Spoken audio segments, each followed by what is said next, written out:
Le 15 juin 1984, Camille Mercier, 16 ans, quitte le temple protestant de Creil, dans l'Oise, après le culte du soir. Sa bicyclette bleue sera retrouvée le lendemain matin, abandonnée près des berges de l'Oise, son panier encore rempli de partitions de piano. Camille ne rentrera jamais chez elle. 12 ans plus tard, lors de la démolition de l'ancienne maison paroissiale où vivait la famille Mercier, les ouvriers feront une découverte qui changera tout.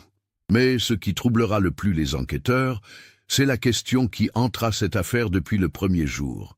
Comment le père de Camille, le pasteur Étienne Mercier, homme respecté de toute la communauté, est-il devenu le suspect numéro 1 aux yeux de la police? Et surtout, pourquoi sa propre femme refusera-t-elle de lui fournir un alibi pour cette nuit-là? Avant de continuer avec cette histoire troublante qui a déchiré une communauté entière, si vous appréciez les enquêtes sur des disparitions mystérieuses comme celle-ci, abonnez-vous à la chaîne et activez les notifications pour ne manquer aucune nouvelle affaire. Maintenant, découvrons comment tout a commencé dans cette famille qui semblait irréprochable. Creil, une ville industrielle située à une cinquantaine de kilomètres au nord de Paris, comptait environ 33 000 habitants au début des années 80. Traversée par l'Oise et l'Ourcq, la ville avait connu son apogée industriel au début du siècle avec ses ateliers ferroviaires et ses fabriques. En 1984, Creil portait encore les marques de cette prospérité passée, mais aussi les cicatrices de la crise économique qui frappait la région. Les grandes barres d'immeubles du plateau s'étendaient au nord, tandis que le centre-ville conservait son architecture des années 30, avec ses façades en briques rouges et ses toits d'ardoise. Le temple protestant se dressait rue Carnot, non loin de la gare, dans un bâtiment austère, aux murs de pierre grise, construit en 1892. La communauté réformée de Creil ne comptait qu'une centaine de fidèles réguliers, dispersés entre la ville elle-même et les communes environnantes comme Nogent-sur-Oise et Montataire. Dans une région majoritairement catholique, les protestants formaient une minorité soudée, où tout le monde se connaissait et où les nouvelles circulaient vite. Étienne Mercier était arrivé à Creil en 1978, à l'âge de 36 ans. Pour prendre la direction du temple après avoir exercé dans le Gard. Grand et mince, les cheveux déjà grisonnants malgré sa quarantaine, il portait systématiquement des costumes sombres et des cravates sobres. Son visage anguleux, marqué par des traits sévères, s'illuminait rarement d'un sourire. Diplômé de la faculté de théologie protestante de Montpellier, il prêchait avec une intensité qui impressionnait ses paroissiens. Ses sermons, toujours soigneusement préparés, duraient rarement moins d'une demi-heure et touchaient fréquemment aux questions de morale personnelle et de rigueur spirituelle. La communauté le respectait, même si certains le trouvaient un peu rigide. Monsieur Arnaud, médecin généraliste et ancien de l'Église, disait de lui qu'il était un homme de principes intransigeants, mais juste. Madame Beaumont, qui habitait juste en face de la maison paroissiale, le décrivait comme quelqu'un de distant, mais toujours poli. En 6 ans, Étienne avait stabilisé les effectifs du temple et attiré quelques nouvelles familles, notamment grâce à son épouse. Hélène Mercier, née Durand, venait d'une famille bourgeoise de Lyon. À 40 ans, elle conservait une élégance naturelle malgré la modestie de leur vie de pasteur. Professeure de piano, elle donnait des cours particuliers à domicile et accompagnait régulièrement les cantiques lors des cultes. Sa formation au Conservatoire de Lyon transparaissait dans sa posture toujours droite et ses gestes précis. Les élèves l'appréciaient pour sa patience et sa douceur, un contraste frappant avec la sévérité de son mari. Pourtant, en public, elle ne contredisait jamais Étienne et semblait souscrire entièrement à sa vision stricte de la foi et de l'éducation. La famille vivait dans la maison paroissiale, une bâtisse de 3 étages accolée au temple, dont les fenêtres donnaient sur une petite cour intérieure pavée, et à l'arrière, sur un jardin étroit, bordé par un mur de pierre. Le rez-de-chaussée abritait le bureau d'Étienne, où il recevait les paroissiens pour des conseils spirituels, et le salon-salle à manger, où Hélène donnait ses cours de piano.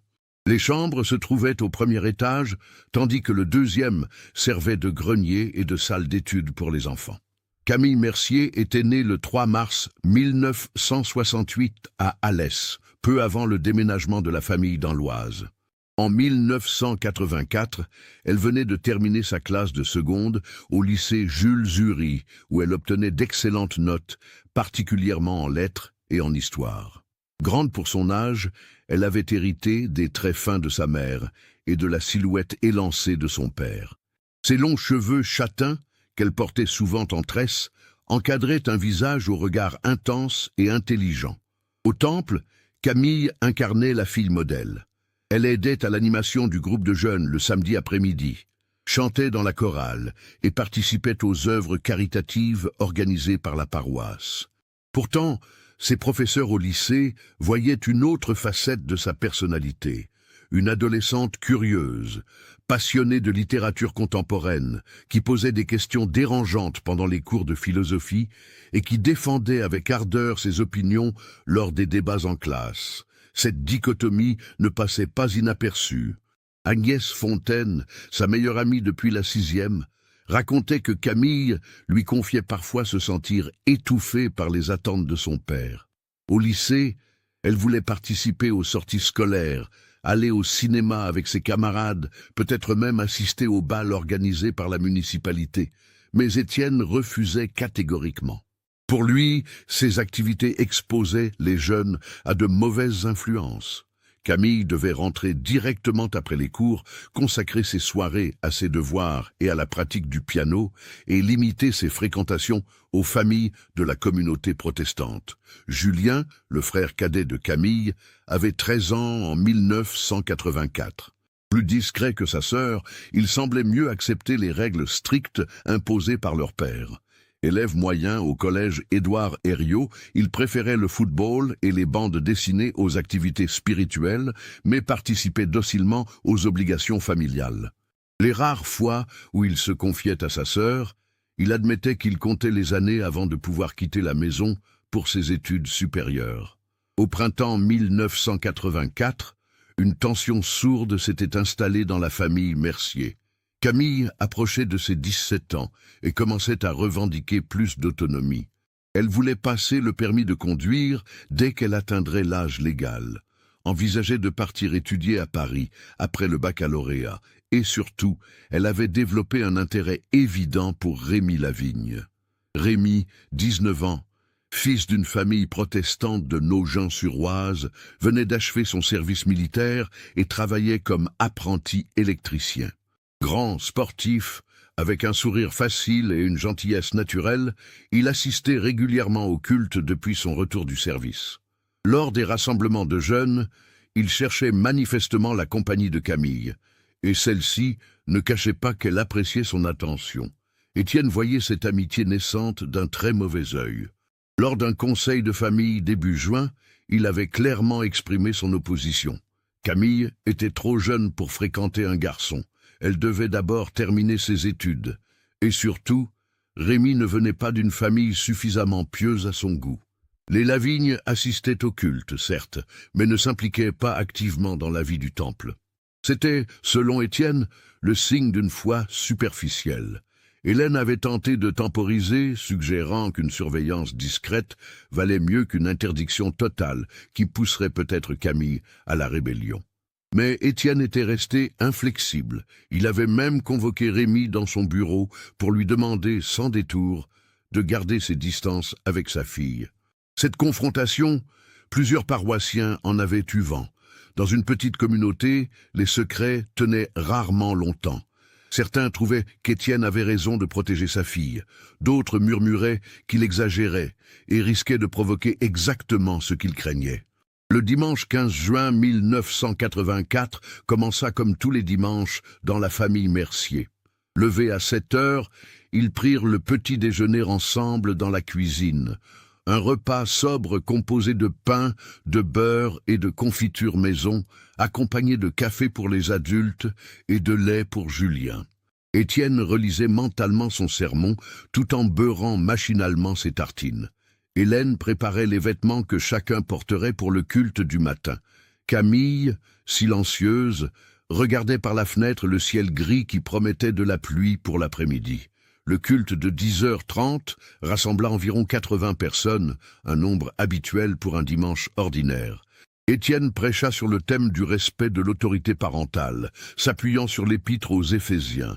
Plusieurs fidèles remarquèrent que Camille, assise au premier rang entre sa mère et son frère, gardait les yeux baissés pendant tout le sermon.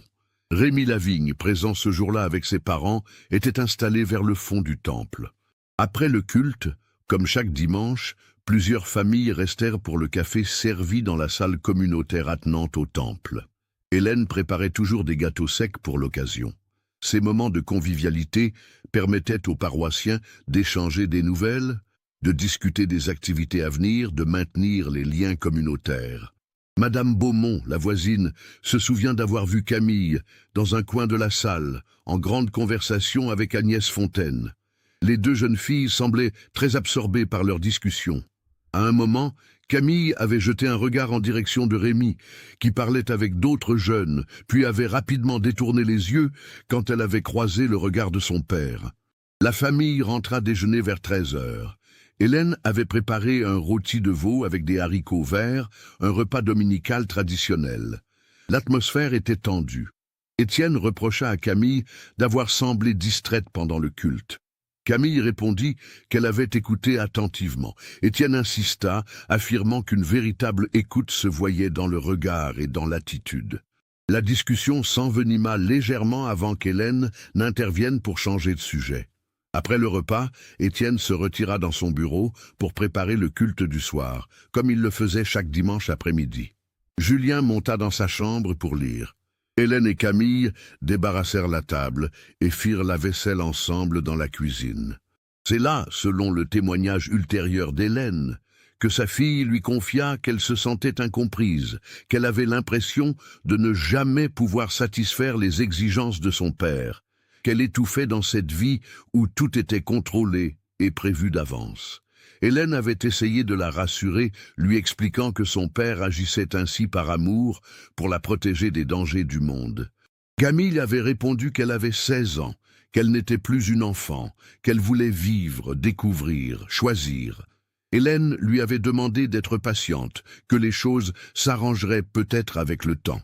Camille n'avait rien ajouté, mais son visage exprimait clairement le doute. Vers 15h, Camille monta dans sa chambre. Elle devait réviser pour un contrôle de mathématiques prévu le mardi. Hélène l'entendit jouer quelques notes au piano, installé au 2e étage, dans la salle d'études, puis plus rien. La maison était silencieuse, comme souvent le dimanche après-midi. À 18h30, Hélène appela tout le monde pour le goûter, un moment familial auquel Étienne tenait malgré l'âge des enfants.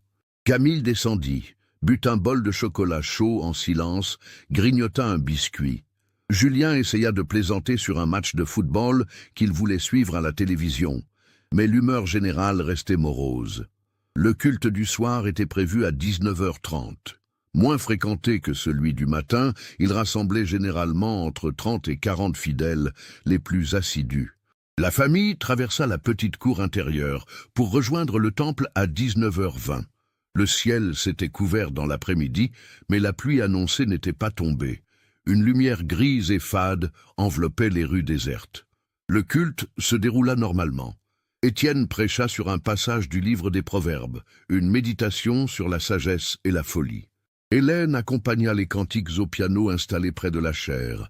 Camille chantait machinalement, son regard fixé sur les vitraux aux motifs géométriques qui ornaient les murs du temple.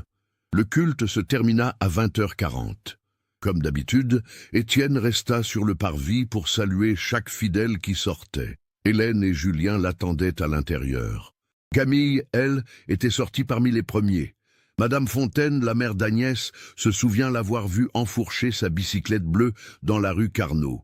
Il était environ 20h45. Camille portait un jean, un pullover blanc et un blouson en jean. Son sac en toile beige était accroché au guidon.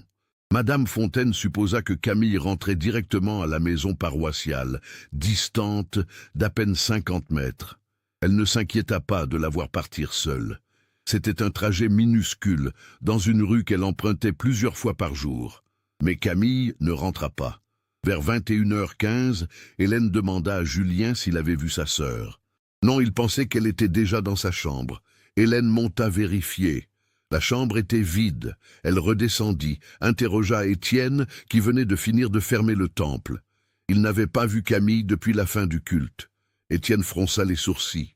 Ce n'était pas dans les habitudes de Camille de disparaître sans prévenir. Il sortit dans la rue, marcha jusqu'à l'angle, regarda dans les deux directions. La rue Carnot était déserte. Seuls quelques réverbères jaunes éclairèrent le trottoir. Il rentra, essaya de se rassurer. Peut-être Camille était-elle allée chez Agnès? Mais les Fontaines n'avaient pas le téléphone. Leur immeuble se trouvait avenue Aristide Briand, à une dizaine de minutes à pied. Hélène proposa d'aller vérifier. Étienne accepta. Ils laissèrent Julien à la maison et marchèrent rapidement jusqu'à l'immeuble des Fontaines. Il était 21h30 passées. Madame Fontaine ouvrit la porte, surprise de cette visite tardive. Non, Camille n'était pas là. Agnès non plus n'avait pas eu de nouvelles d'elle depuis l'après-midi, quand elle s'était parlé brièvement après le culte du matin. Le malaise commença à se transformer en inquiétude. Étienne et Hélène rentrèrent chez eux d'un pas rapide. En chemin, ils croisèrent Madame Beaumont qui sortait promener son chien. Elle confirma avoir vu Camille partir à vélo juste après le culte, mais elle ne l'avait pas vue revenir.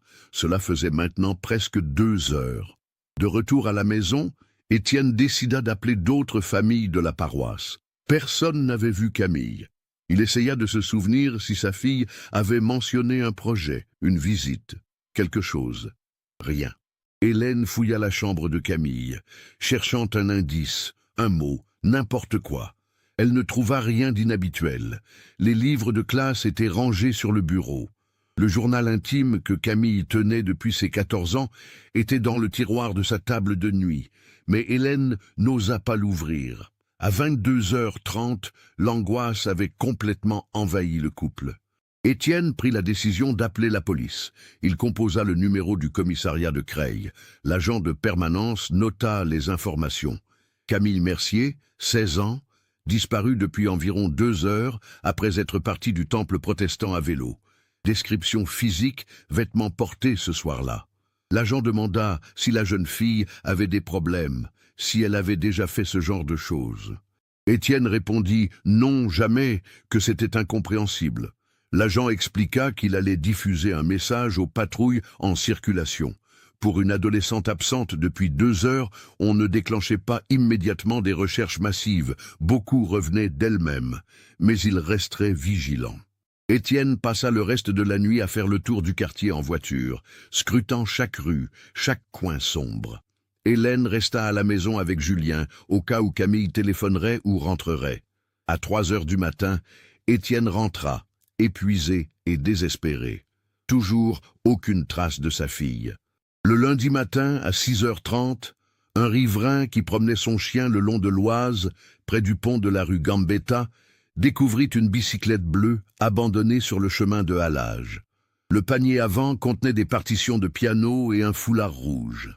L'homme, ayant entendu à la radio locale qu'une adolescente était recherchée, contacta immédiatement la police. À 7h15, 2 policiers se présentèrent à la maison paroissiale.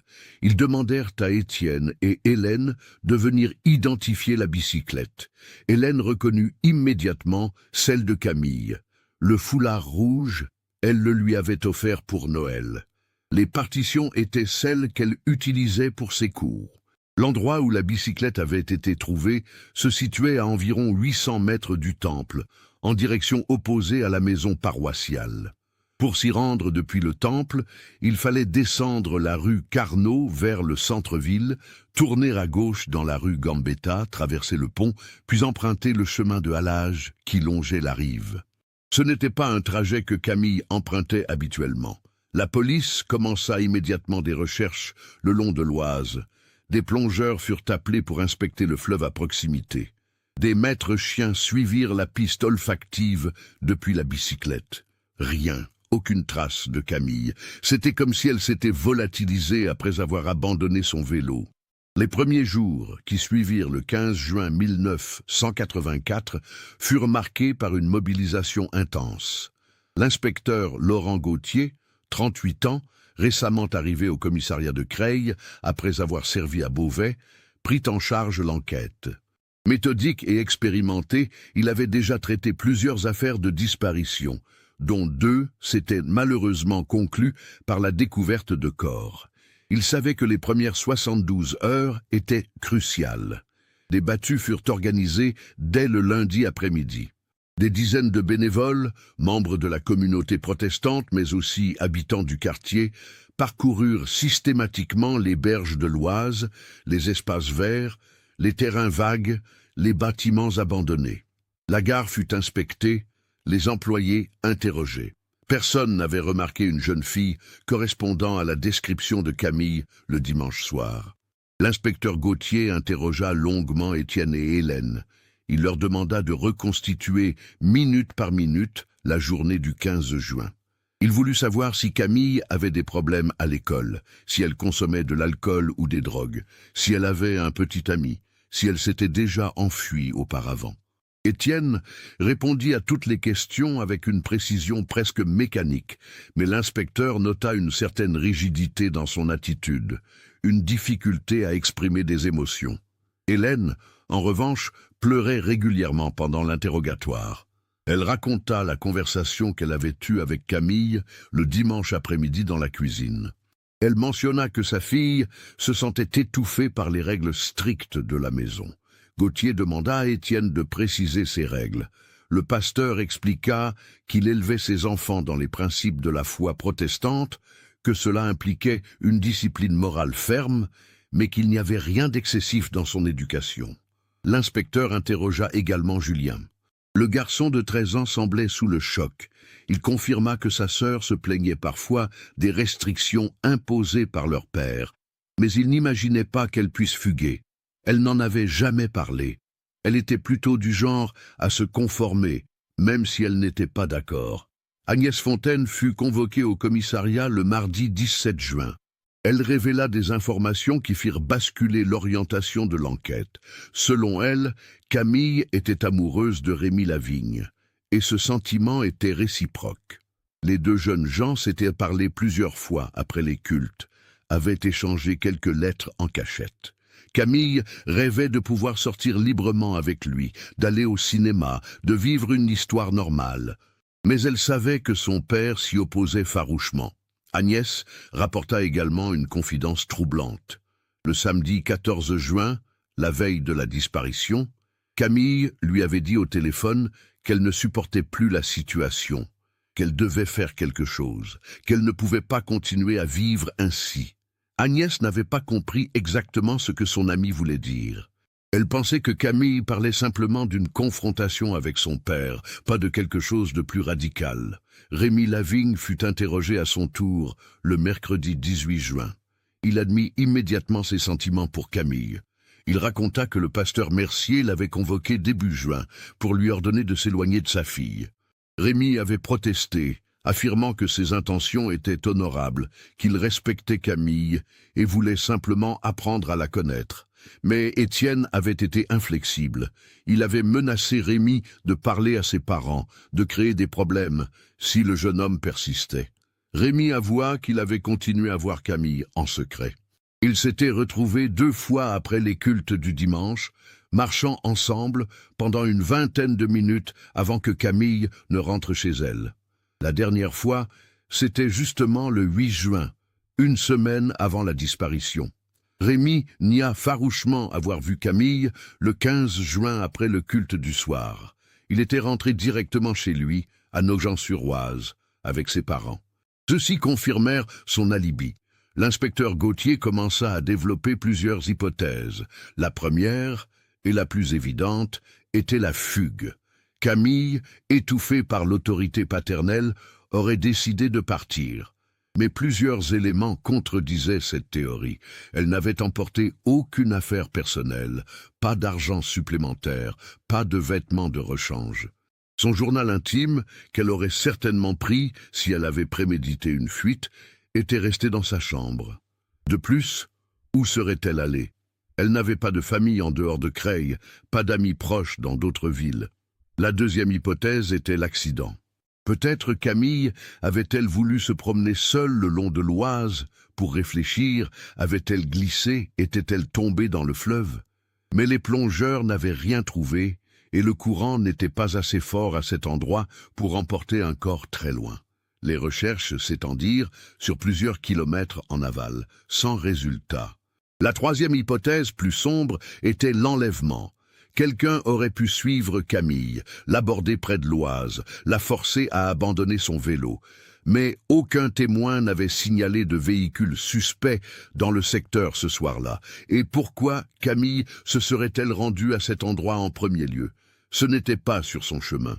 Puis il y avait une quatrième hypothèse, celle qui commençait à germer dans l'esprit de l'inspecteur Gauthier, mais qu'il n'osait pas encore formuler clairement. Et si quelqu'un de la famille était impliqué? Cette suspicion s'était renforcée lors d'un interrogatoire complémentaire d'Hélène Mercier, le jeudi 19 juin. Gauthier lui avait demandé de confirmer précisément où se trouvait son mari entre 20h45 et 23h30 le dimanche soir. Hélène avait hésité. Elle avait dit qu'Étienne était resté sur le parvis du temple pour saluer les fidèles, puis qu'il était rentré fermer le temple, puis qu'il était revenu à la maison. Mais elle n'était pas certaine de l'heure exacte. Peut-être 21h15, peut-être un peu plus tard, Gauthier avait insisté. Était-elle absolument sûre qu'Étienne n'était pas ressorti entre le moment où il était rentré et le moment où il s'était inquiété de l'absence de Camille? Hélène avait baissé les yeux. Elle avait répondu qu'elle ne pouvait pas en être certaine. Elle était montée vérifier si Camille était dans sa chambre, puis elle avait préparé du thé dans la cuisine. Étienne était peut-être dans son bureau. Elle ne l'avait pas surveillé à chaque instant. Cette absence d'alibi solide avait alerté l'inspecteur. Il fit vérifier auprès d'autres fidèles l'heure exacte à laquelle le pasteur avait fini de saluer tout le monde. Madame Beaumont, qui habitait en face, déclara avoir vu Étienne fermer la porte du temple vers 21h05. Donc entre 20h45, moment où Camille était partie, et 21h15, quand les parents s'étaient aperçus de son absence, il y avait une fenêtre de 30 minutes pendant laquelle les allées et venues d'Étienne n'étaient pas complètement établies. Gauthier convoqua à nouveau le pasteur le vendredi 20 juin. L'entretien fut tendu. L'inspecteur demanda directement à Étienne s'il avait suivi sa fille après le culte. Le pasteur nia catégoriquement. Il demanda pourquoi on le soupçonnait. Gauthier expliqua qu'il devait vérifier tous les emplois du temps, que c'était la procédure standard. Étienne se raidit. Il affirma qu'il était resté dans le temple pour ranger les cantiques, éteindre les lumières, fermer les portes. Cela prenait toujours une dizaine de minutes. Ensuite, il était rentré directement à la maison. Mais Gauthier avait vérifié. Le temple était équipé d'un éclairage central qu'on éteignait d'un seul interrupteur. Les cantiques étaient rangés dans une armoire par les fidèles eux-mêmes en sortant. Ces tâches ne prenaient pas 10 minutes. L'inspecteur confronta Étienne à cette contradiction. Le pasteur admit alors qu'il était resté un moment seul dans le temple pour prier, comme il le faisait souvent après les cultes. C'était un moment de méditation personnelle. Il ne voyait pas en quoi cela posait problème. Gauthier changea de tactique. Il demanda au pasteur de décrire ses relations avec sa fille. Étienne répondit qu'elles étaient de bonnes, que Camille était une enfant obéissante et pieuse. L'inspecteur mentionna alors les confidences que Camille avait faites à sa mère et à son amie Agnès. Il parla des restrictions, de l'interdiction faite à Rémi Lavigne, de la frustration croissante de l'adolescente. Le visage d'Étienne se ferma complètement. Il déclara qu'élever un enfant dans la foi impliquait des sacrifices, que le monde moderne était rempli de tentations dangereuses, que son rôle de père était de protéger sa fille. Il admit avoir été strict, mais jamais excessif. Jamais il n'avait levé la main sur Camille. Jamais il ne lui avait manqué de respect. Il faisait simplement son devoir. Gauthier demanda alors si, le dimanche 15 juin, il y avait eu une dispute entre Étienne et Camille, après le culte du soir. Le pasteur répondit que non. Gauthier insista. Aucune conversation, même brève, même tendue. Étienne hésita une fraction de seconde avant de confirmer. Aucune conversation, mais cette hésitation n'échappa pas à l'inspecteur. Il décida de creuser. Il interrogea à nouveau Julien, cette fois sans ses parents. Le garçon finit par avouer qu'il avait entendu, juste avant le culte du soir, une discussion animée entre son père et sa sœur dans le bureau d'Étienne. Il n'avait pas compris tous les mots, mais il avait perçu la colère dans la voix de son père et les pleurs de Camille. Cela avait duré peut-être 5 minutes. Ensuite, Camille était montée dans sa chambre, puis toute la famille était allée au temple comme prévu. Confronté à cette nouvelle information, Étienne admit finalement qu'il y avait effectivement eu une brève discussion avec Camille avant le culte. Elle lui avait demandé la permission d'aller au cinéma avec Agnès le samedi suivant. Il avait refusé. Elle avait insisté. Il avait haussé le ton. Elle s'était mise à pleurer. Puis elle s'était calmée et ils étaient allés au culte. Ce n'était rien de grave selon lui. Une simple friction comme il y en avait dans toutes les familles. Mais pour l'inspecteur Gauthier, ces révélations successives, ces détails que le pasteur semblait vouloir cacher, ces contradictions dans son emploi du temps, tout cela formait un faisceau troublant. Le comportement d'Étienne ne ressemblait pas à celui d'un père désespéré dont la fille a disparu. Il y avait quelque chose de contrôlé, presque de glacial, dans sa manière de répondre aux questions. Le week-end des 22 et 23 juin, la presse locale commença à s'emparer de l'affaire. Le Courrier Picard publia un article sur la disparition de Camille, mentionnant que la police poursuivait ses investigations et que toute personne ayant des informations était priée de se manifester. L'article évoquait brièvement le contexte familial strict, mais ne mentionnait pas explicitement les soupçons pesant sur le père. Pourtant, dans la communauté protestante de Creil, les rumeurs commençaient à circuler. On savait que le pasteur avait été interrogé plusieurs fois. On savait qu'il n'avait pas d'alibi solide pour la soirée du 15 juin.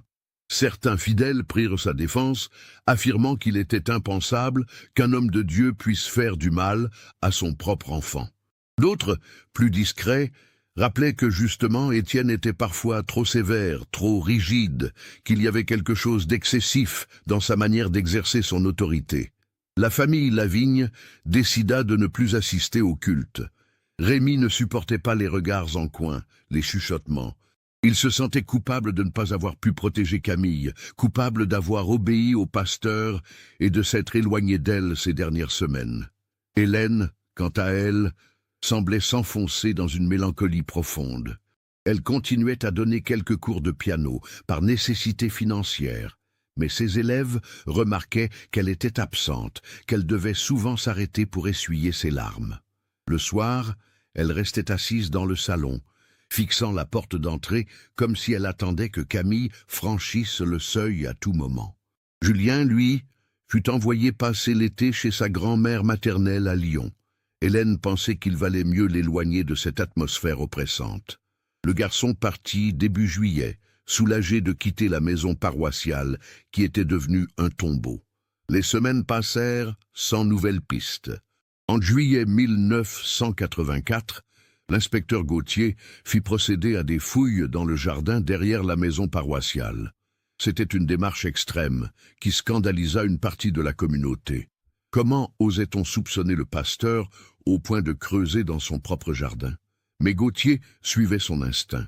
Malheureusement, les fouilles ne donnèrent rien. Aucune trace de corps enterré. L'enquête officielle se poursuivit durant l'été, mais les moyens diminuèrent progressivement. Il n'y avait aucune nouvelle piste concrète. Aucun témoin supplémentaire ne s'était manifesté. Les appels à témoins diffusés à la télévision et dans les journaux n'avaient produit que des signalements sans fondement. Une jeune fille ressemblant à Camille avait été vue à Marseille, puis à Strasbourg, puis à Toulouse. À chaque fois, c'était une fausse alerte. En septembre, quand l'année scolaire reprit, l'absence de Camille au lycée Jules Hury frappa tous ceux qui l'avaient connue. Une cérémonie discrète fut organisée dans la cour, où des élèves déposèrent des fleurs et des messages. Agnès Fontaine eut beaucoup de mal à retourner en cours. Elle changeait de trottoir pour éviter de passer devant le temple protestant. Étienne continua à assurer ses fonctions de pasteur, mais l'ambiance dans la communauté n'était plus la même. La fréquentation du temple chuta. Certaines familles partirent rejoindre d'autres paroisses à Senlis ou à Compiègne. D'autres cessèrent simplement de venir. Les regards se détournaient quand Étienne passait dans la rue. Les conversations s'arrêtaient quand il entrait dans une pièce. En octobre 1984, l'enquête fut officiellement classée sans suite, faute d'éléments nouveaux. Le procureur déclara que toutes les pistes avaient été explorées, que malheureusement, dans l'état actuel des investigations, il était impossible de déterminer ce qui était arrivé à Camille Mercier. Le dossier restait ouvert et toute nouvelle information serait prise en compte, mais les recherches actives étaient suspendues. Cette annonce brisa définitivement Hélène. Elle qui avait conservé un infime espoir que sa fille soit encore vivante quelque part, qu'elle revienne un jour, comprit que les autorités avaient renoncé. Elle cessa de donner des cours de piano en novembre. Elle sortait à peine de la maison. Elle ne parlait presque plus, même à son mari. Les années suivantes furent marquées par un lent délitement de la famille Mercier.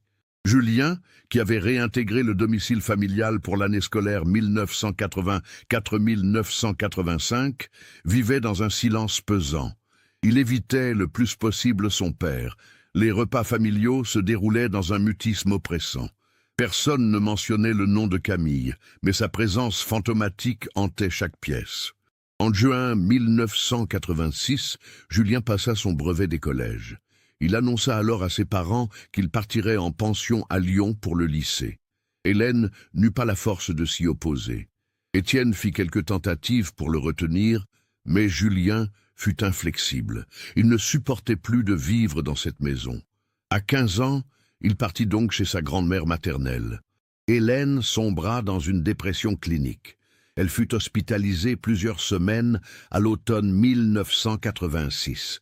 Les médecins diagnostiquèrent un état dépressif majeur avec idées suicidaires. Elle fut mise sous traitement médicamenteux lourd. Quand elle rentra à la maison, elle était l'ombre d'elle-même. La communauté protestante de Creil demanda en 1987 au consistoire régional de nommer un nouveau pasteur. Étienne refusa de démissionner. Il affirma qu'il n'avait rien à se reprocher, que quitter son poste reviendrait à admettre une culpabilité qu'il ne ressentait pas. Le consistoire se trouva dans une situation délicate. Aucune preuve formelle n'existait contre Étienne Mercier. Il n'avait jamais été inculpé. Juridiquement, il ne pouvait pas le démettre de ses fonctions sans motif valable. Finalement, un compromis fut trouvé. Un pasteur assistant fut nommé pour seconder Étienne. Dans les faits, c'est ce jeune pasteur, David Garnier, qui assura progressivement l'essentiel des cultes et des activités paroissiales. Étienne devint une figure de plus en plus marginale dans sa propre église. En 1989, Julien, âgé de 18 ans, quitta Lyon pour entrer à l'université Paul Valéry à Montpellier, où il entreprit des études de sociologie. Il ne reviendra à Creil que pour de brèves visites, de plus en plus espacées. Sa relation avec son père était devenue inexistante. Il rendait visite à sa mère, qu'il trouvait chaque fois un peu plus absente, un peu plus perdue dans ses souvenirs. Les années 90 marquèrent une période d'oubli relatif. L'affaire Camille Mercier était devenue un sujet dont on ne parlait plus guère à Creil. Une nouvelle génération d'habitants, qui n'avaient pas connu la disparition, repeuplait les quartiers. Le temple protestant, sous la direction effective du pasteur Garnier, retrouva une certaine vitalité, attirant de nouvelles familles qui ignoraient tout du drame qui s'était joué entre ses murs.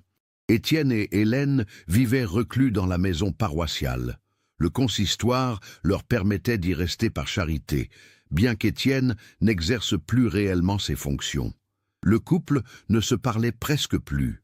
Ils cohabitaient comme deux étrangers, chacun enfermé dans sa douleur, dans ses questions sans réponse.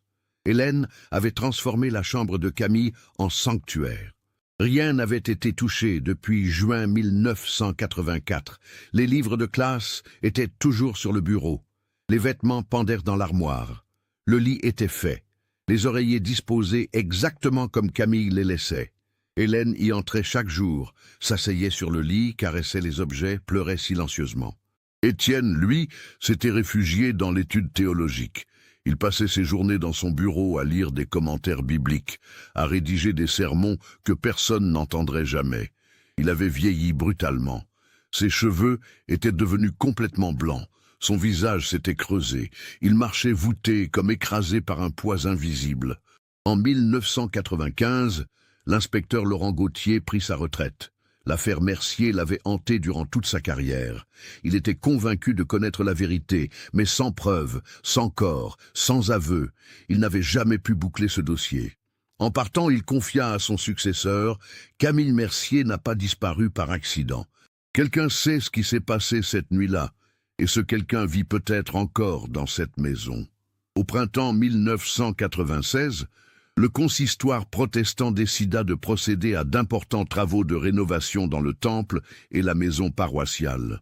Les bâtiments, qui dataient de la fin du XIXe siècle, nécessitaient une remise aux normes électriques et une réfection complète de la toiture. Le coût était élevé, mais la communauté avait réussi à rassembler les fonds nécessaires grâce à des dons et à une subvention municipale. Pour Étienne et Hélène, cela signifiait qu'ils devaient temporairement quitter la maison paroissiale le temps des travaux les plus importants. Le consistoire leur trouva un petit appartement à louer rue Feyderbe, à quelques centaines de mètres. Le déménagement eut lieu fin avril. Hélène accepta de partir, à condition que la chambre de Camille reste fermée à clé et que personne n'y touche. Les travaux commencèrent début mai 1996. Une entreprise de Beauvais fut chargée de la rénovation. Le contremaître, M. Christophe Delorme, était un homme méticuleux qui supervisait chaque détail. Les ouvriers commencèrent par le toit, remplaçant les ardoises endommagées, réparant la charpente fragilisée par l'humidité. C'est en travaillant sur le deuxième étage, là où se trouvait l'ancien grenier aménagé en salle d'études, que les choses prirent une tournure inattendue. Le jeudi 23 mai, en milieu d'après-midi, 2 ouvriers retiraient l'ancien plancher vermoulu de cette pièce pour le remplacer. En soulevant les lames de bois près du mur ouest, l'un d'eux, un jeune apprenti nommé Kevin, remarqua que l'espace sous le plancher semblait anormalement profond à cet endroit. Il appela son collègue. Ils éclairèrent avec une lampe torche. Entre les poutres, dissimulées dans la cavité poussiéreuse, se trouvait un sac en toile beige, taché et recouvert de poussière. Kevin descendit chercher le contremaître. Monsieur Delorme remonta, examina l'objet sans y toucher et décida immédiatement d'appeler la police. Quelque chose dans cette découverte lui sembla étrange. Ce sac était clairement caché là volontairement, et depuis longtemps. Le commissariat de Creil dépêcha 2 agents sur place en moins de 20 minutes. Quand ils découvrirent le sac sous le plancher, ils reconnurent immédiatement le type exact de sac que Camille Mercier portait le soir de sa disparition. Un sac en toile beige avec une bandoulière réglable. Le dossier était resté ouvert et cette description figurait dans le rapport initial. L'inspecteur François Arnoux, qui avait repris les affaires de Laurent Gauthier après sa retraite, fut immédiatement contacté. Il se rendit sur les lieux accompagné d'une équipe de la police scientifique. Le périmètre fut sécurisé. Les ouvriers reçurent l'ordre de ne rien toucher et de quitter les lieux. Le sac fut extrait avec précaution par un technicien en combinaison blanche. Il mesurait environ 40 cm de hauteur. Le tissu, jadis beige clair, était noirci par endroits et sentait le renfermer. Les sangles étaient rigides, durcies par le temps. Le technicien le déposa délicatement sur une bâche en plastique étalée au sol. L'inspecteur Arnoux enfila des gants. Il ouvrit lentement la fermeture éclair qui résista légèrement avant de céder. À l'intérieur, plusieurs objets étaient encore reconnaissables, malgré les années. Un portefeuille en cuir marron, un trousseau de clés, un petit carnet à spirale avec une couverture fleurie, une montre à bracelet argenté et, enveloppé dans un morceau de tissu qui avait dû être blanc, un objet rectangulaire que l'inspecteur identifia comme un journal intime relié de cuir rouge. Arnoux referma immédiatement le sac. Tout devait être analysé en laboratoire. Mais déjà, une question brûlante se posait. Comment les affaires personnelles de Camille Mercier s'étaient-elles retrouvées cachées sous le plancher du 2e étage de la maison où elle vivait? Et surtout, qui les y avait placés? Le portefeuille fut le premier objet examiné. Il contenait la carte d'identité de Camille, quelques photos de classe, un ticket de cinéma périmé datant de 1983 et 90 francs en billets et pièces.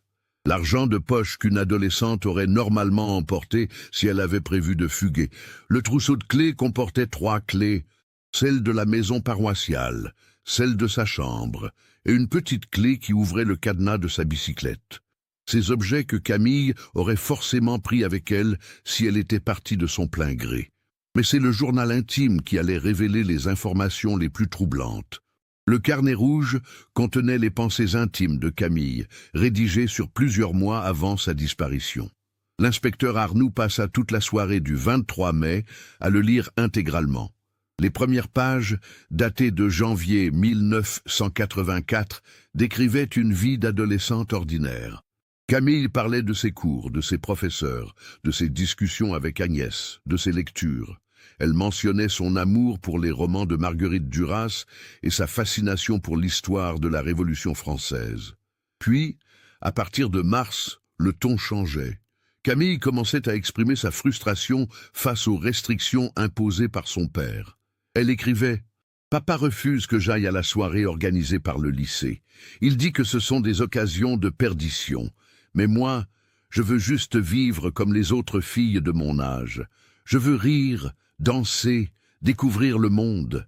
Est-ce vraiment si grave ?» En avril, elle mentionnait pour la première fois Rémi. J'ai parlé avec Rémi après le culte. Il est tellement gentil et attentif. Il me regarde comme si j'étais la seule personne dans la pièce. Ça me fait quelque chose que je n'ai jamais ressenti avant. Je crois que je l'aime. Les entrées de mai devenaient plus sombres. Le 8 mai, elle écrivait « Papa a convoqué Rémi dans son bureau. Il lui a ordonné de ne plus m'approcher. Rémi me l'a raconté après. J'étais tellement humilié. Papa me traite comme si j'avais 10 ans. Il contrôle tout dans ma vie. Mes sorties, mes amis, mes lectures, mes pensées. J'ai l'impression d'étouffer. » Le 14 mai, maman m'a dit d'être patiente, que papa agit par amour. Mais est-ce vraiment de l'amour quand on empêche quelqu'un de vivre, quand on impose sa volonté sans jamais écouter? Agnès me dit que je devrais tenir bon encore 2 ans, jusqu'à ma majorité. Mais 2 ans, c'est une éternité. Puis venait l'entrée du 14 juin, la veille de la disparition. Cette page allait devenir cruciale pour l'enquête. Demain, je vais parler à papa. Je vais lui dire que j'ai besoin de liberté, que je ne peux plus continuer comme ça. Je vais lui demander de me laisser sortir avec mes amis, de me faire confiance. S'il refuse encore, je ne sais pas ce que je ferai. Parfois je pense à partir loin d'ici, à recommencer une nouvelle vie où personne ne me connaît. Mais je ne pourrai jamais abandonner maman et Julien. Ils ont besoin de moi. Alors demain, je vais essayer une dernière fois de faire entendre raison à papa. J'espère qu'il m'écoutera enfin. Il n'y avait pas d'entrée pour le 15 juin. Le journal s'arrêtait là. L'inspecteur Arnoux relut plusieurs fois ces dernières lignes. Camille avait clairement prévu d'avoir une confrontation avec son père le 15 juin. Et selon les témoignages recueillis en 1984, il y avait bien eu une discussion tendue entre eux avant le culte du soir. Étienne avait d'abord nié cette conversation, puis avait minimisé son importance. Mais le plus troublant restait la présence de ces objets personnels cachés sous le plancher. Comment étaient-ils arrivés là? Arnoux élabora plusieurs scénarios. Premier scénario. Camille elle-même aurait caché ses affaires avant de partir, peut-être dans l'intention de revenir les chercher plus tard. Mais pourquoi cacher son argent et ses clés si elle prévoyait de fuguer? Et pourquoi sous le plancher du 2e étage, un endroit peu accessible? Deuxième scénario. Quelqu'un d'autre avait caché ses objets après la disparition de Camille. Mais qui et pourquoi? Pour faire disparaître des preuves. Quelles preuves? Le lendemain matin, le 24 mai, Arnoux convoqua Étienne et Hélène Mercier au commissariat. Ils furent reçus séparément. Hélène arriva la première, accompagnée de son fils Julien, qui était monté de Montpellier dès qu'il avait appris la découverte. Quand Arnoux lui montra le sac et son contenu, Hélène éclata en sanglots. Elle reconnut immédiatement les affaires de sa fille. Elle prit le journal intime dans ses mains tremblantes, le porta à son visage comme pour y retrouver l'odeur de Camille. L'inspecteur dut lui demander avec douceur de reposer l'objet, car c'était une pièce à conviction.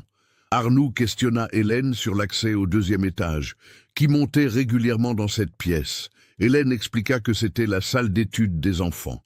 Camille et Julien y faisaient leurs devoirs. Le piano sur lequel Camille s'exerçait s'y trouvait également. Étienne y montait rarement, sauf pour vérifier que les enfants travaillaient bien. Elle-même n'y allait qu'occasionnellement pour faire le ménage. L'inspecteur demanda alors directement « Madame Mercier, pensez-vous que votre mari pourrait avoir caché ces objets sous ce plancher ?» Le silence qui suivit fut long et pesant. Hélène regardait ses mains jointes sur ses genoux. Finalement, elle murmura « Je ne sais pas, je ne sais plus rien ».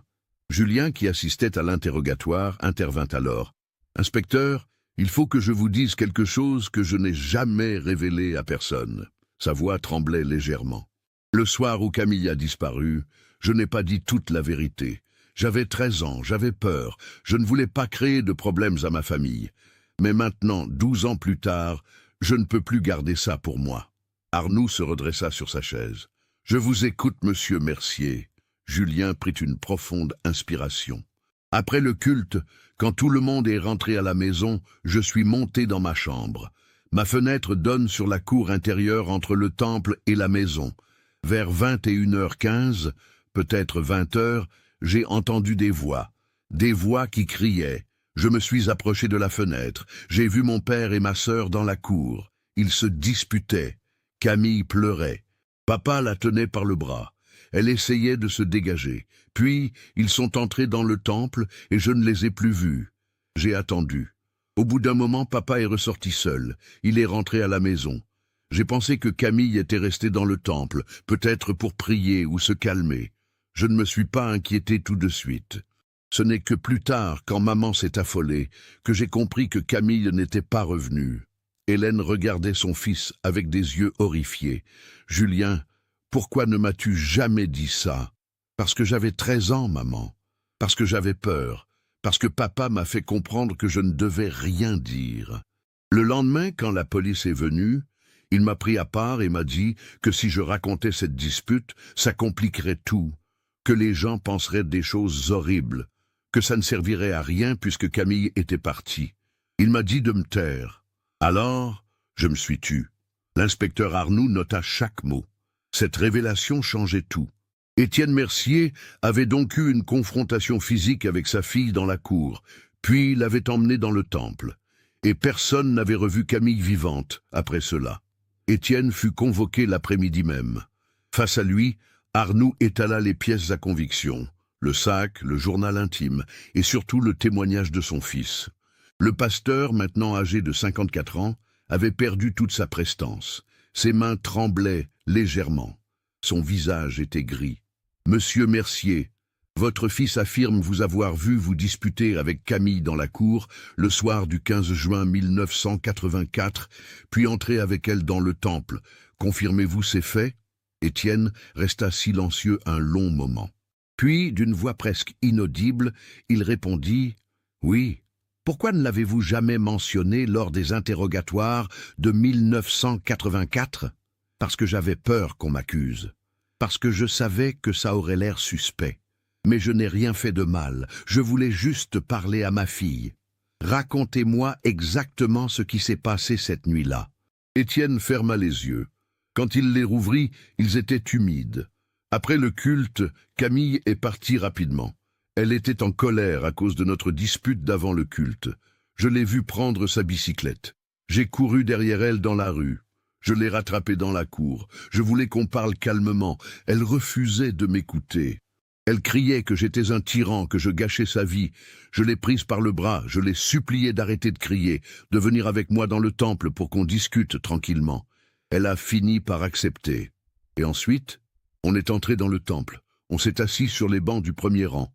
J'ai essayé de lui expliquer que je ne voulais que son bien, que le monde extérieur était dangereux, qu'elle était trop jeune pour comprendre. Elle m'a dit que je ne lui faisais pas confiance, que j'étouffais tout ce qu'il y avait de vivant en elle. Elle m'a dit qu'elle ne pouvait plus vivre comme ça. Puis elle s'est levée et elle est partie. Elle a couru vers la sortie. Je l'ai appelée, mais elle ne s'est pas retournée. C'est la dernière fois que je l'ai vue.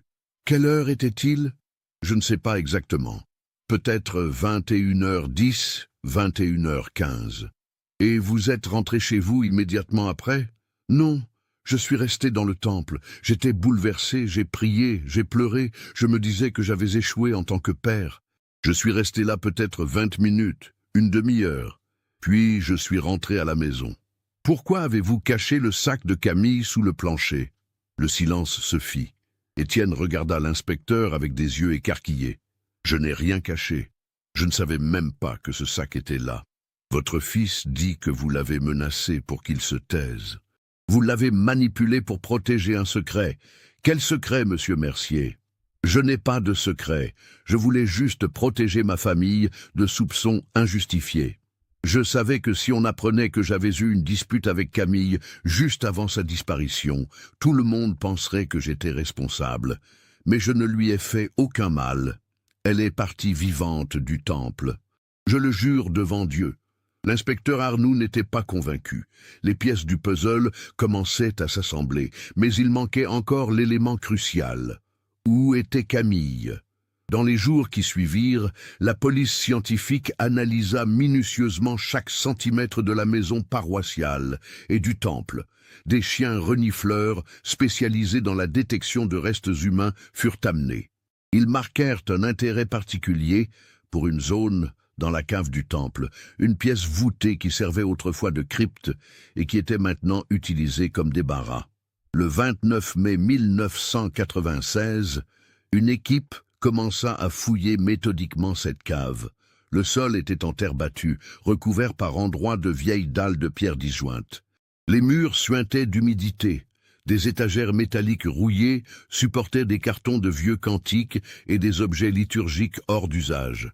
C'est en déplaçant une étagère particulièrement lourde, installée contre le mur sud, que les techniciens remarquèrent quelque chose d'anormal. Le sol à cet endroit présentait un affaissement léger. La terre semblait avoir été remuée, puis tassée. Un géoradar fut utilisé pour sonder le sous-sol. L'appareil détecta une anomalie à environ 1,20 m de profondeur. L'ordre fut donné de creuser.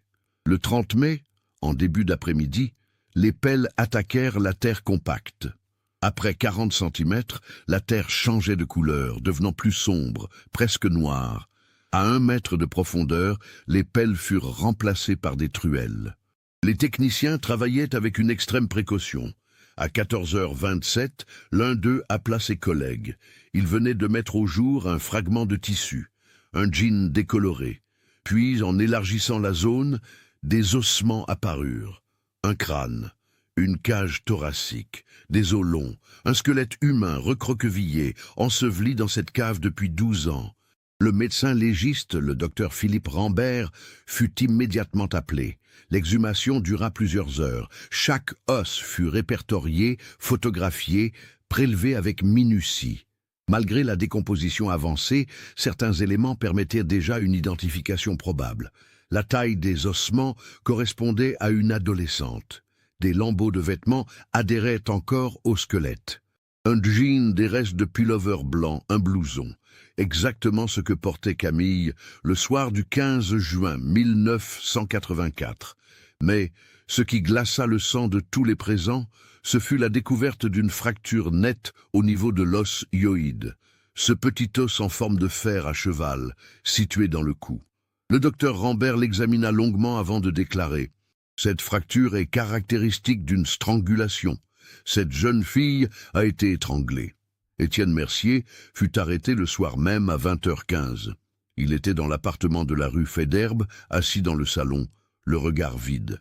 Quand les policiers se présentèrent, il ne manifesta aucune surprise. Il se leva, tendit ses poignets pour les menottes. Hélène, effondrée dans un fauteuil, ne fit aucun geste pour le retenir. Au commissariat, Arnoux le plaça en garde à vue. Il lui annonça la découverte du corps et les conclusions préliminaires du médecin légiste. Étienne ne dit rien.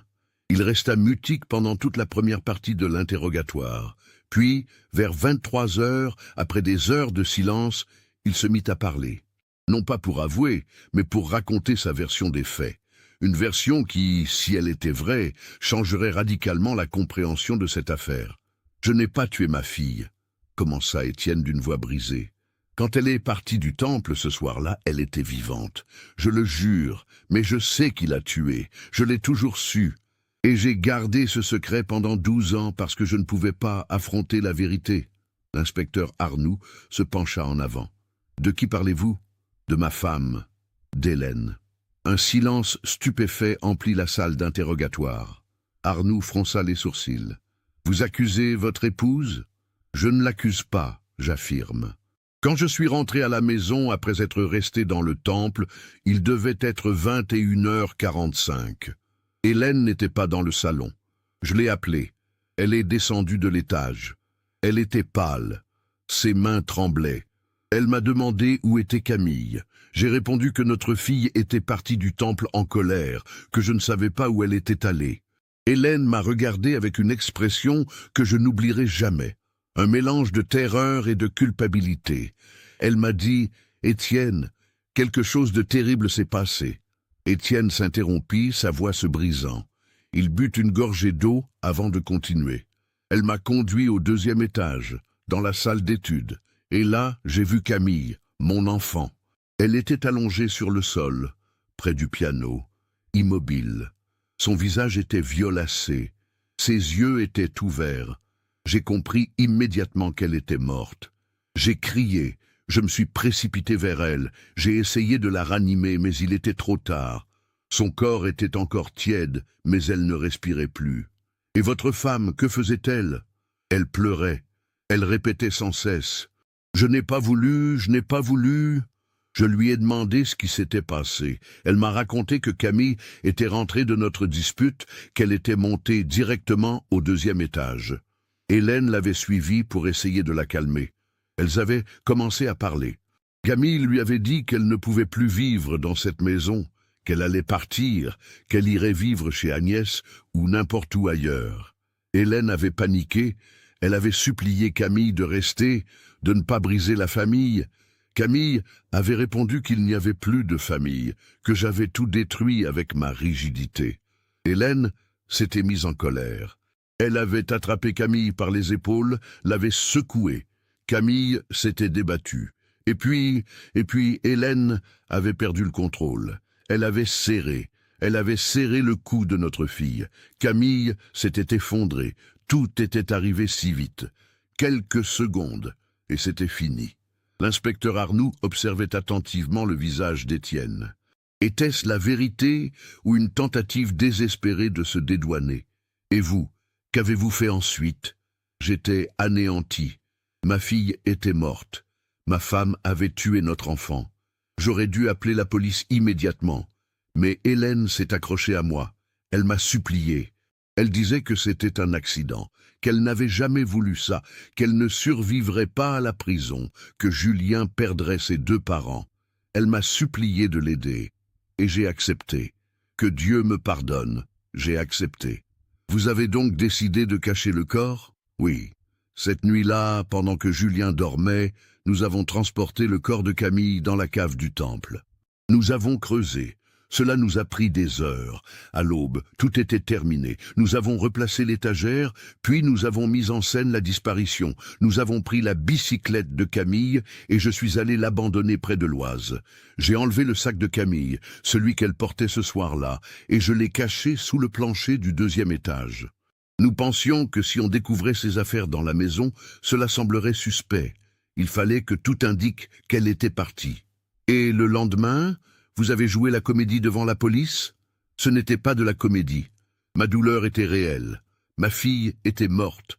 Mais oui, nous avons menti. Pendant 12 ans, nous avons porté ce secret. Chaque jour était un enfer. Hélène a sombré dans la dépression. Elle voulait se confesser 1000 fois, mais j'ai toujours réussi à l'en dissuader. Je lui disais que cela ne ramènerait pas Camille, que cela détruirait Julien. Alors nous avons continué à vivre avec ce poids. L'inspecteur Arnoux quitta la salle d'interrogatoire et convoqua immédiatement Hélène Mercier. Elle arriva au commissariat à 2 heures du matin, accompagnée de Julien. Quand Arnoux lui annonça que son mari l'accusait du meurtre de Camille, elle resta d'abord sans voix. Puis, lentement, elle se mit à pleurer. « C'est faux, » murmura-t-elle. « Tout est faux. » Étienne ment. Arnoux lui demanda de raconter sa version de la soirée du 15 juin 1984. Hélène inspira profondément et commença son récit. Quand Camille est partie du temple, j'étais inquiète. Je savais qu'elle était bouleversée par sa dispute avec Étienne. Je suis rentré à la maison en espérant qu'elle y serait. Mais elle n'était pas là. J'ai attendu. Vers 21h15, j'ai commencé à paniquer. Je suis monté vérifier dans sa chambre. Rien. Puis j'ai entendu du bruit au 2e étage. Je suis monté. Camille était là, dans la salle d'études. Elle fouillait dans un tiroir du meuble où nous rangions les partitions. Je lui ai demandé ce qu'elle faisait. Elle m'a répondu qu'elle cherchait de l'argent, qu'elle allait partir. J'ai essayé de la raisonner, mais elle était déterminée. Alors, elle est redescendue, a pris sa bicyclette et est partie. C'est la dernière fois que je l'ai vue vivante. Vous affirmez donc que Camille était vivante quand elle a quitté la maison? Oui, je le jure. Alors, comment expliquez-vous que son corps ait été retrouvé dans la cave du temple? Hélène ferma les yeux. Des larmes coulaient sur ses joues, parce qu'Étienne l'a tuée. Il l'a suivie. Il l'a rattrapée quelque part. Il l'a tuée. Et puis il est revenu vers 22h, pâle comme la mort. Il m'a dit que Camille était partie, qu'elle ne reviendrait pas. Sur le moment, je n'ai pas compris. J'ai pensé qu'elle avait fugué. C'est seulement des semaines plus tard, quand j'ai vu comment Étienne réagissait, son absence totale d'émotion, sa froideur, que j'ai commencé à soupçonner la vérité. Mais je n'ai jamais osé le confronter. J'avais trop peur. Arnoux se trouvait face à 2 versions contradictoires. Le mari accusait la femme accusait le mari.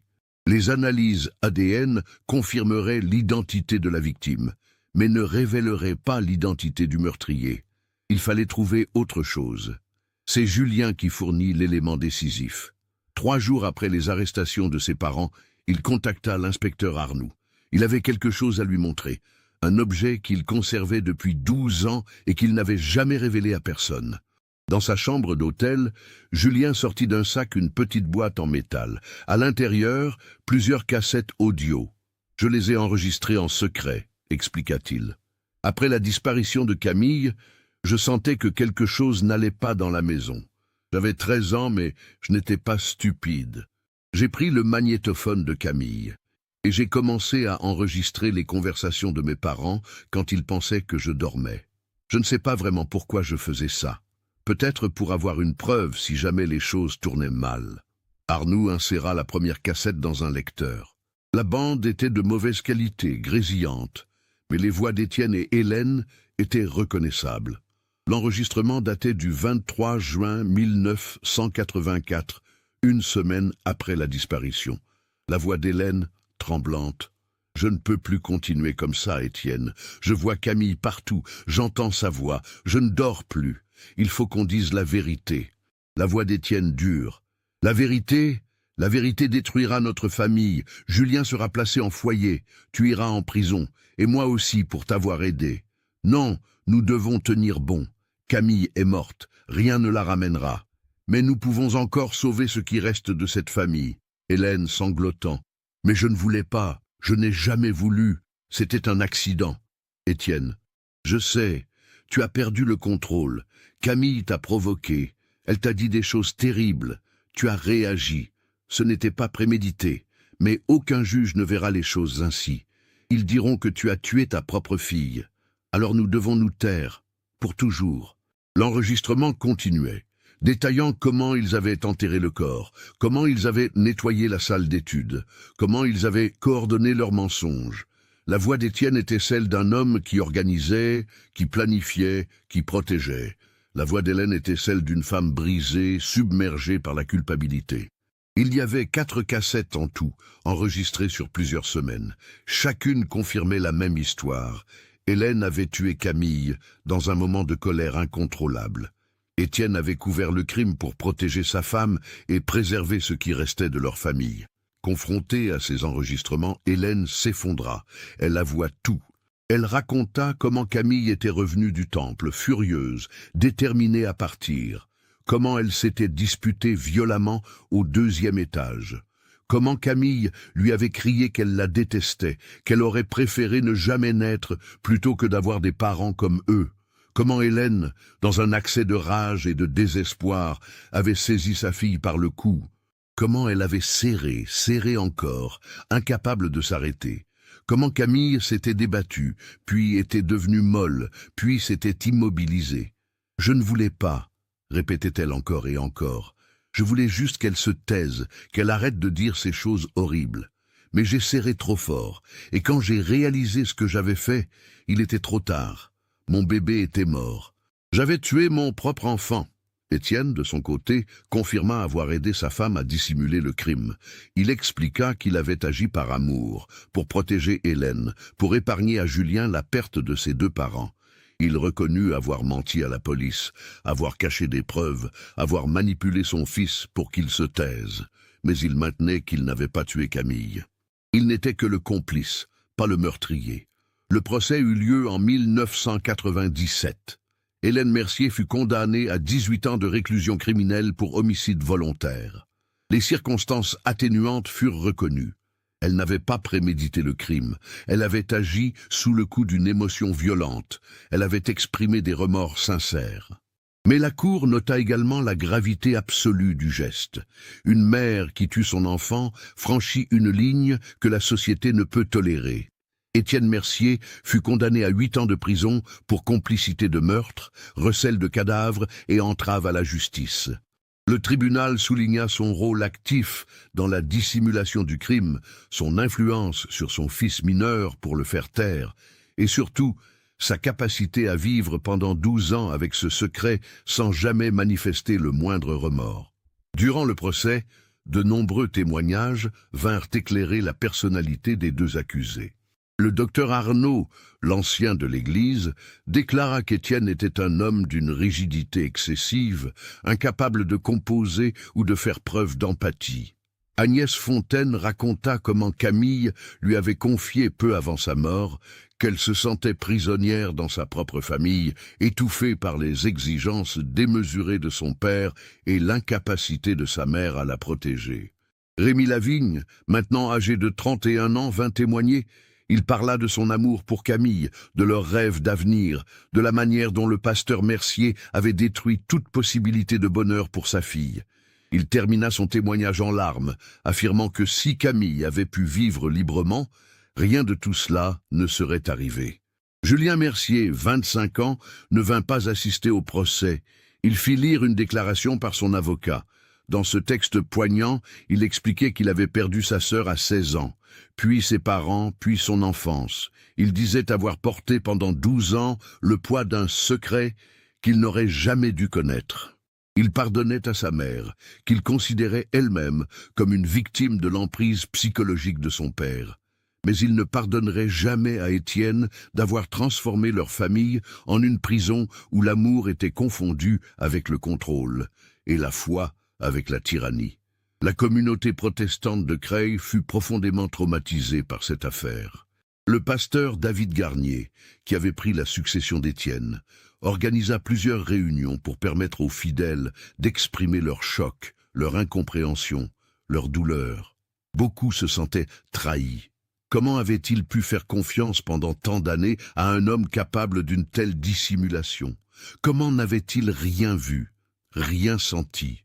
Madame Beaumont, la voisine, déclara à un journaliste « On voyait bien qu'il y avait quelque chose qui n'allait pas dans cette famille, mais on pensait que c'était juste de la strictesse, de la discipline à l'ancienne. On ne pouvait pas imaginer que ça cachait une telle horreur. Cette pauvre Camille criait au secours, et personne ne l'a entendue. » Le temple protestant et la maison paroissiale furent vendus en 1998. La communauté s'installa dans un nouveau local, plus petit, rue Jean Jaurès. Il fallait tourner la page, reconstruire sur d'autres bases, plus saines, plus ouvertes. Camille Mercier fut inhumée au cimetière de Creil en septembre 1997, après la fin du procès. Des centaines de personnes assistèrent à la cérémonie. Agnès Fontaine lut un poème qu'elle avait écrit pour son ami. Rémi Lavigne déposa une rose rouge sur le cercueil. Julien, debout à l'écart, pleura en silence. Sur la pierre tombale, une inscription simple. Camille Mercier, 1968-1984. Tu voulais vivre libre. Tu resteras libre dans nos cœurs. L'inspecteur Laurent Gauthier, retraité, vint également assister à l'enterrement. Il s'approcha de la tombe après la cérémonie et murmura « Je savais que tu étais là, petite. Je savais que quelqu'un te cachait. Pardon d'avoir mis si longtemps à te trouver. » Hélène Mercier purge actuellement sa peine à la maison centrale de Rennes. Elle a bénéficié d'un suivi psychologique intensif et a exprimé à plusieurs reprises son profond remords. Elle a écrit de nombreuses lettres à Julien, qui les a toutes retournées sans les ouvrir. Elle mourra probablement en prison, le poids de son geste l'ayant définitivement brisé. Étienne Mercier est sorti de prison en 2005 après avoir purgé sa peine. Il vit aujourd'hui seul dans un petit appartement à Beauvais.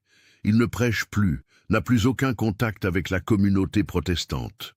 Il a vieilli prématurément, le dos voûté, le regard éteint. Il erre dans les rues comme un fantôme, portant sur ses épaules le poids de ses choix. Julien Mercier est devenu sociologue, spécialisé dans l'étude des familles dysfonctionnelles et des mécanismes d'emprise psychologique. Il a écrit un livre, publié en 2003, intitulé « Les enfants du silence », où il raconte sans nommer sa famille son expérience personnelle. Le livre connut un certain succès et permit à de nombreuses victimes de violences psychologiques de mettre des mots sur leurs souffrances. Ce cas nous montre comment l'autorité parentale, lorsqu'elle devient tyrannique, peut détruire ceux qu'elle prétend protéger. Camille Mercier voulait simplement vivre comme n'importe quelle adolescente de 16 ans. Elle voulait rire, aimer, choisir son chemin. Mais enfermée dans un cadre trop rigide, étouffée par des exigences impossibles, elle a fini par se rebeller. Et cette rébellion lui a coûté la vie. Qu'avez-vous pensé de cette histoire ? Aviez-vous deviné qui était vraiment responsable ? Pensez-vous que le pasteur Étienne Mercier aurait dû être condamné plus sévèrement pour son rôle dans cette tragédie ? Partagez vos réflexions dans les commentaires. Si vous avez été touché par ce récit, n'oubliez pas de vous abonner à la chaîne et d'activer les notifications pour ne manquer aucun de nos prochains cas. Laissez un like si cette enquête vous a marqué. Et partagez cette vidéo avec quelqu'un qui s'intéresse aux affaires criminelles réelles. Ensemble, continuons à donner une voix à ceux qui n'ont pas pu se faire entendre.